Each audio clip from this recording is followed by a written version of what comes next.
सूत्र नंबर 13। मेरु प्रदक्षिणा नित्यगतयो निलोके।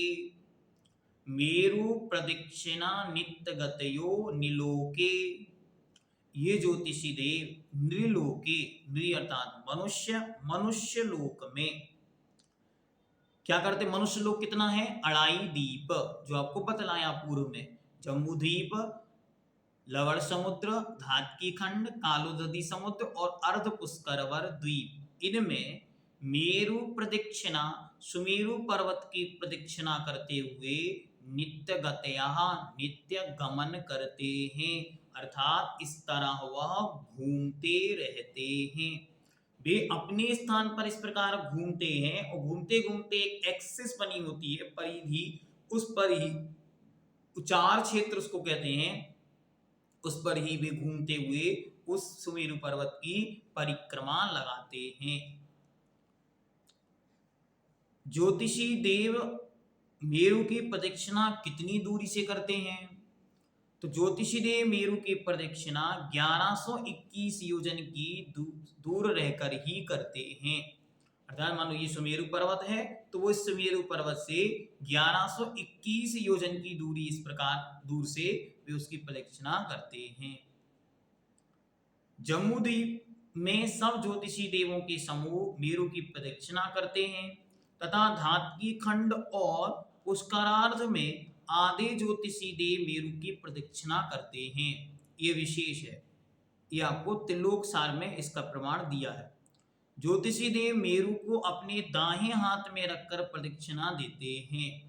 जिस प्रकार हम मुनिराज आदि को दक्षिण में रखकर और प्रदक्षिणा करते हैं, उसी प्रकार इनका प्रदक्षिणा चार क्षेत्र या घूमना जानना चाहिए। गमन में रत जो आभियोग जाति के देव हैं, उनसे प्रेरित होकर ज्योतिषी देवों के विमानों का गमन होता है।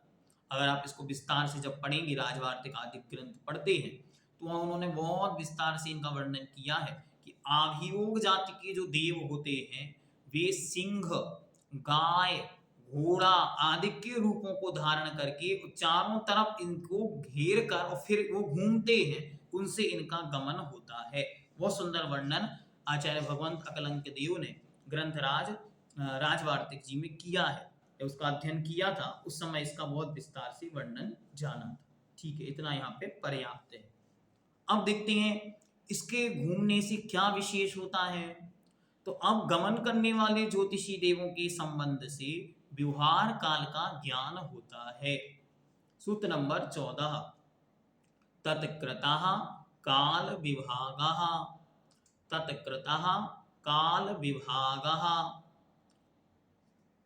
इन ज्योतिषी देवों की गति के द्वारा, तत्कृतः उनके द्वारा या उनके गमन के द्वारा, काल विभागः काल का विभाग किया जाता है, अर्थात समय को या समय की इकाई को जाना जाता है।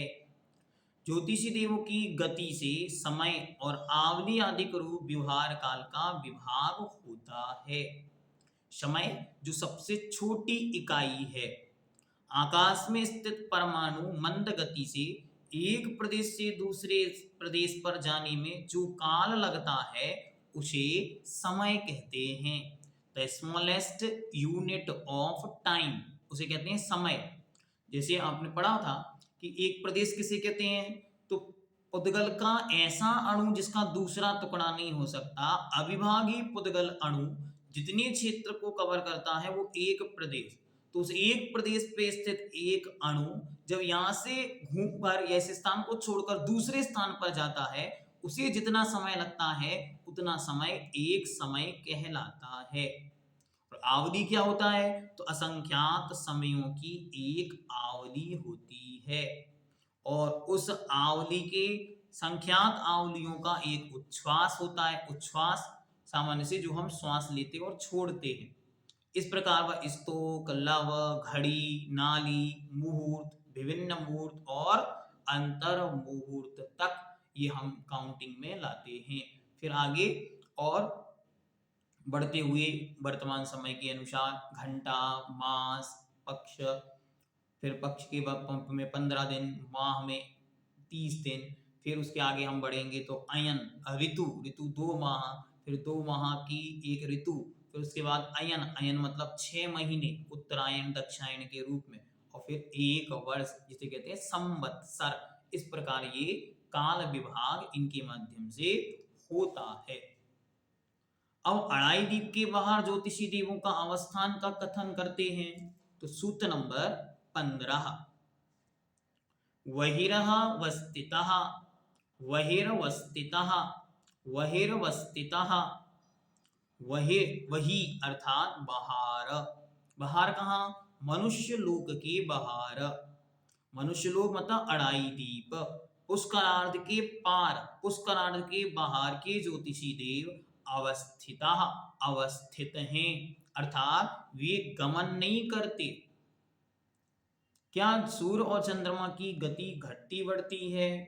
हाँ, सूर्य और चंद्रमा की प्रथम गली में हाथीवत अर्थात अति मंद, मध्यम गली में घोड़े की चाल के समान मध्यम गति, और बाह्य गली में सिंह सदृश तेज गति होती है। क्या सभी ज्योतिष विमानों की गति एक सी है? नहीं, चंद्रमा सबसे मंद गति वाला है। इससे शीघ्र गति सूर्य की है। सूर्य से भी तीव्र गति ग्रहों की, और ग्रहों से भी शीघ्र गति नक्षत्रों की, और सबसे अधिक शीघ्र गति ताराओं की होती है। इस प्रकार यह ज्योतिषी देवों का वर्णन यहाँ पर पूर्ण हुआ। अब अच्छी तरह जानना है, समझ लिया हमने ज्योतिषी देव कौन है, कहाँ स्थित हैं, करते क्या हैं। प्रश्न, क्या ये हमारे जीवन को प्रभावित करते हैं? क्योंकि हमने तो कुंडलियां देखी, ज्योतिषी देखी, जैन ज्योतिष भी है, और बहुत सारे मंत्र तंत्र यंत्र या इनको कंट्रोल करने के साधन हैं। तो अच्छी तरह इस विषय को समझें। वे स्वयं स्वतंत्र देव हैं, उनका स्वयं का स्वतंत्र जीवन है। जो विमान आदि हैं जो गमन कर रहे हैं, वे ऊर्जा के पुंज हैं। उन ऊर्जा के पुंजों से, क्योंकि हमारा शरीर देह भी एक ऊर्जा है, और हमारी आत्मा भी ऊर्जा है, और उसमें एक कार्बन ऊर्जा भी भरी हुई है, पौधगलिक ऊर्जाएं ये सब हैं। तो ऊपर स्थित जो शक्तिशाली पिंड हैं, इनके प्रभाव से या इनके गमन के माध्यम से इस पर भी प्रभाव पड़ता है।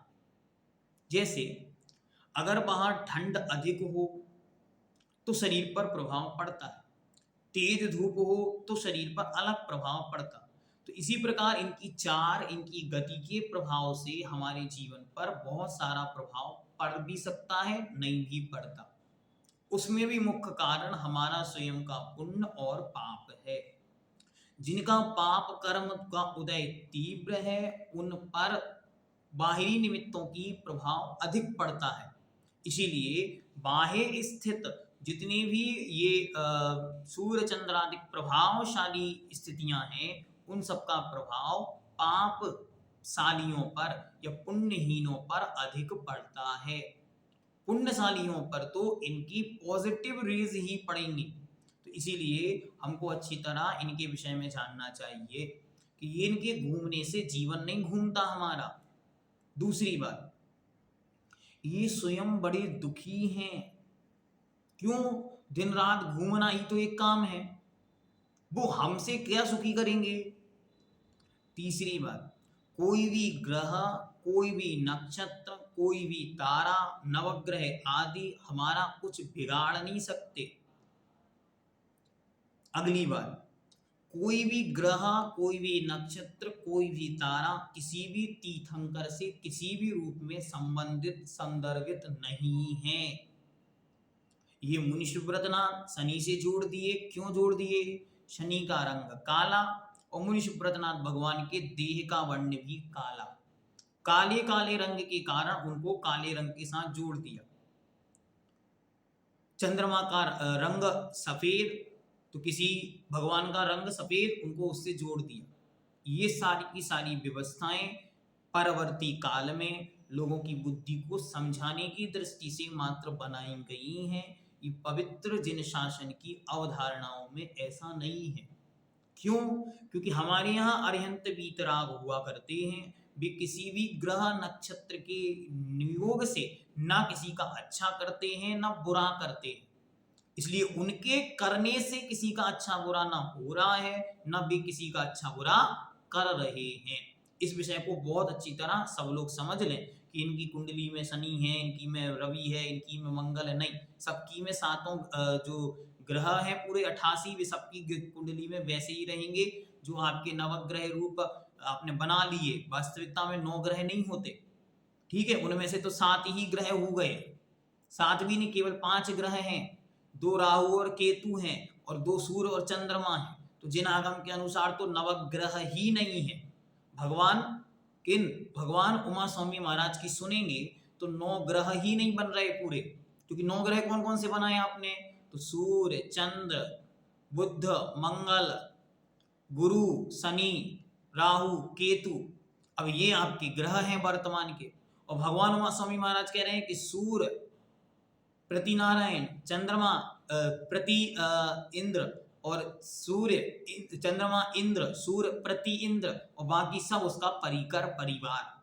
इसलिए ग्रहों की जो संख्या वर्तमान में प्रचलित है वो भगवान उमा स्वामी को मान्य नहीं है। मतलब पवित्र जिन शासन में नवग्रह ही नहीं होता, इसलिए नवग्रह विधान या नवग्रह पूजा या ग्रह से संदर्भित तीर्थंकरों की पूजा जिनेंद्र भगवान के शासन में किसी भी दृष्टि से मान्य नहीं है।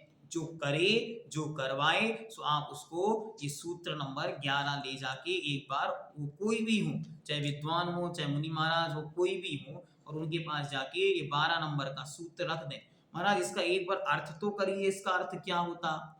वो जब इसका अर्थ करेंगे तो उनकी बुद्धि में भी निर्मलता, विमलता आएगी, जिससे कि जिन शासन का प्रकाश फैलेगा कि तीर्थंकरों की पूजा करो, और जिनको लगता हो कि इन ग्रह के नक्षत्र, उनकी बाधा, इनकी परेशानी, तो क्या करें, आप तो रोज 24 पूजा करो, सारे ग्रह छूट जाएंगे।